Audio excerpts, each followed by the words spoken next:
कौशल्या की वेदना व्याकुल होने वाली माता को राम ने अपने हाथों से उठाया और ये कहकर सांत्वना देने लगे कि हे अपूर्व पातिव्रत वाली माता, सत्य की गरिमा से युक्त हमारे चक्रवर्ती को क्या आप असत्य युक्त करेंगी? कहिए तो।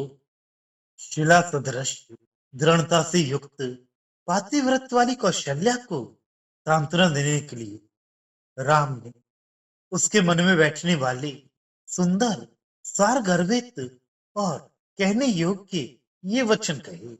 मुझे ऐसा भाग्य प्राप्त हुआ है कि मेरा उत्तम भाई राज्य पा रहा है। मेरे पिता ऐसे सत्यवादी हैं कि भूल कर भी असत्य नहीं कहते। मैं अरण्य में निवास करके फिर वापस आऊंगा। जन्म पाने से इससे बढ़कर और क्या भाग्य प्राप्त हो सकता है? आकाश, धरती, समुद्र तथा अन्य भूत भले ही मिट जाएं, तो भी चक्रवर्ती की आज्ञा मेरे लिए अनुलंघनीय है। आप दुखी ना हो। राम के वचन सुनकर कौशल्या ने कहा, पिता, तो मैं भी ये नहीं कह सकती कि चक्रवर्ती की आज्ञा के अनुसार तुम अरण्य में मत जाओ। तुमको छोड़कर मेरे प्राण रह नहीं सकते। अतः तो अपने साथ मुझे भी वन में ले चलो। तब राम ने कहा, हे माता, मुझसे वियुक्त हो चक्रवर्ती दुख सागर में डूबे हैं। ऐसी दशा में उन्हें सांत्वना दिए बिना मेरे साथ वन में जाने का आपका निश्चय करना उचित नहीं है। कदाचित आपने धर्म का ठीक ठीक विचार नहीं किया। दृढ़ धनुर्धारी भाई भरत को राज्य सौंप कर जब चक्रवर्ती राज्य की संपत्ति से पृथक हो तपस्या में निरत होंगे, तब उनके साथ रहकर आप भी अपूर्व व्रतों का आचरण करेंगी। आप क्यों इस प्रकार व्याकुल हो रही हैं? देवता भी महान तपस्या के आचरण से ही तो उन्नत हुए हैं। मेरे वनवास के ये जितने वर्ष हैं वे देवों के 14 दिन ही तो हैं। पहले कौशिक मुनि की कृपा से मैंने जो विद्याएं प्राप्त की और उन्हें प्राप्त करने के पश्चात जो कार्य करके मैं भाग्यवान हुआ वे व्यर्थ नहीं हुए। अब भी ऐसे मुनियों की आज्ञा का पालन करना मेरे लिए उत्तम ही है।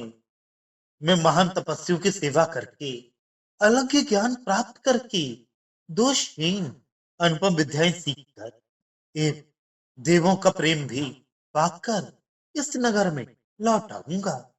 आप देखेंगी, मगरमच्छों से पूर्ण, समुद्र से आवृत, पृथ्वी को खोदने वाले, भ्रमणों से गुंजरित, पुष्पमालाएं धारण करने वाले सगर पुत्रों ने अपने पिता की आज्ञा का पालन करके अपने प्राणों को त्याग दिया और उस कार्य से प्रभुत कीर्ति के पात्र बने।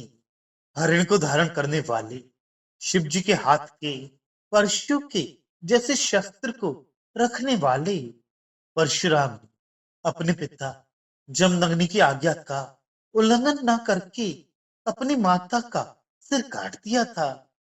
अतः मेरे लिए पिता की आज्ञा उपेक्षणीय है, ये सोचना भी उचित नहीं है। राम ने इस प्रकार के अनेक वचन कहे। उनको सुनकर सत्य रूपी उज्जवल आवरण से युक्त कौशल्या सोचने लगी कि राम कौशल देश को अवश्य छोड़कर जाने वाला है। फिर कौशल्या ये विचार कर कि भरत पृथ्वी का राज्य करे, किंतु मैं चक्रवर्ती से ऐसी प्रार्थना करूंगी जिससे राम को देश को वन में जाकर तपस्वी का जीवन व्यतीत करना ना पड़े। दशरथ के पास जाने लगी।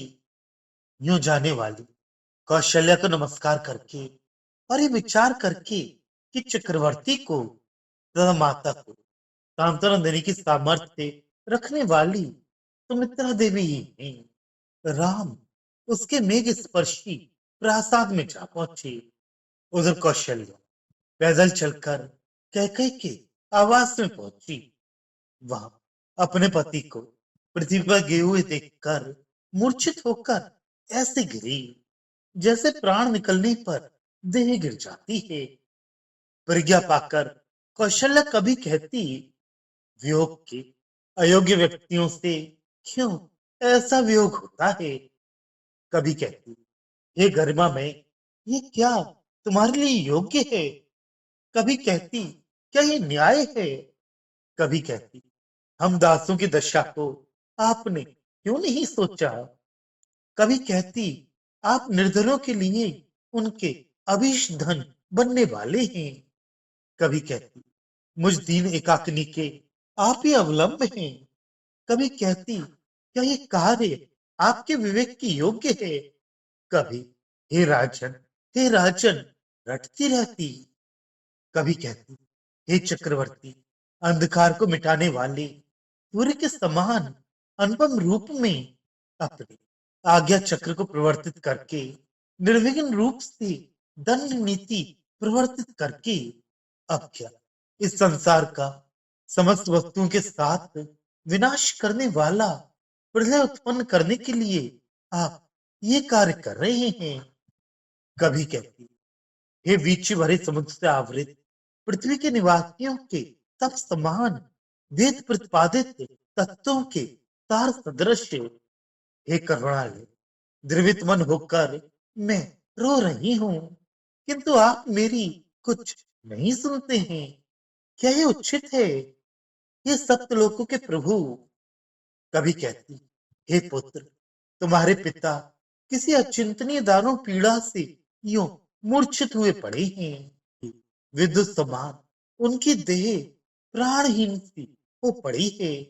वे कुछ बोलते नहीं हैं। अहो, इसका कारण क्या हो सकता है। आओ, चक्रवर्ती की ये दशा देखो। इस प्रकार रोने वाली कौशल्या की कंठ ध्वनि सभा मंडप में जाकर प्रतिध्वनि होने के पूर्व ही उच्चल करवालधारी राज तथा ऋषिगण परस्पर ये उचित नहीं है कहते हुए वशिष्ठ को देखकर कह उठे कि आप जाकर इसका कारण ज्ञात करें। तब वशिष्ठ मुनि चक्रवर्ती के निकट आए। आकर उन तीक्ष्ण करवालधारी चक्रवर्ती की वह दशा देखी। उनके मन में आशंका हुई कि ना जाने इसका परिणाम क्या होगा।